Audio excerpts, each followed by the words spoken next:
कमल अपने गांव दिनापुर में रहत था। कमल के साथ उसकी पत्नी भी रहती थी। दोनों ही एक साथ हंसी खुशी रहते थे और अपना गुजारा अपनी कुल्फी की दुकान से चल जाता था। कमल की पत्नी का नाम रोशनी था। कमल रोजाना सुबह उठकर दुकान जाता था। गर्मियों के दिन थे जिससे छोटे बच्चे कुल्फी खरीदने ज्यादा आते थे। कमल की दुकान अच्छी चल रही थी। पूरा दिन काम करने के बाद कमल अपने घर पर जाता है। अगले दिन जब कमल अपनी दुकान पर जाता है तो वह देखता है कि उसकी दुकान के पास एक नई कुल्फी की दुकान थी।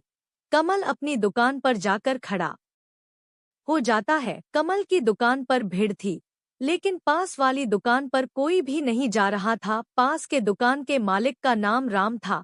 राम बोलता है, ऐसे ही चलता रहा तो जल्द ही मेरी दुकान बंद हो जाएगी। कमल शाम को घर पर जाता है तो रोशनी उसे कहती है, अजी सुनते हो, हमारे घर का राशन खत्म हो गया है। कल आप सुबह ही शहर जाकर राशन ले आना।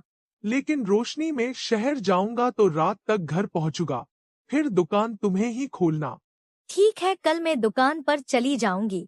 अगले दिन कमल शहर चला जाता है और रोशनी दुकान पर चली जाती है। आज भी कमल की दुकान पर भीड़ थी। रोशनी पूरे दिन कुल्फी बेचने के बाद रात को घर जा रही थी। तभी राम उसका पीछा करता है। जैसे ही रोशनी जंगल के अंदर पहुंचती है तो राम रोशनी के पीछे से हमला करता है।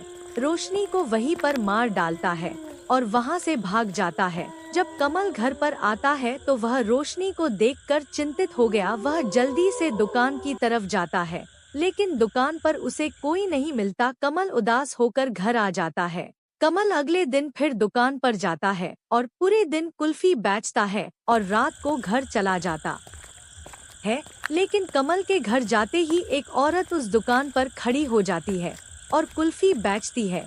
राम उसको देखकर कहता है, ये कौन सी नई औरत है, इसे भी आज खत्म कर दूंगा। वह औरत रात को जंगल की तरफ जाती है। राम उसके पीछे जाता। जंगल आते ही वह औरत चुड़ैल बन जाती है। राम उसे देखकर हड़बड़ा जाता है और वहां से भागने लगता है। चुड़ैल भी उसके पीछे भागती है। वह भागते भागते गांव में आ जाता है, जहां पर कमल और गांव वाले खड़े थे। चुड़ैल को देखकर गांव वाले भी डर जाते हैं। चुड़ैल कहती है, मैं रोशनी हूँ, इस राम ने मुझे मारा था। सभी गांव वालों ने राम को आगे भेज दिया। रोशनी ने राम को मार दिया। कमल ने रोशनी को इस हालत में देखकर बहुत दुख हुआ।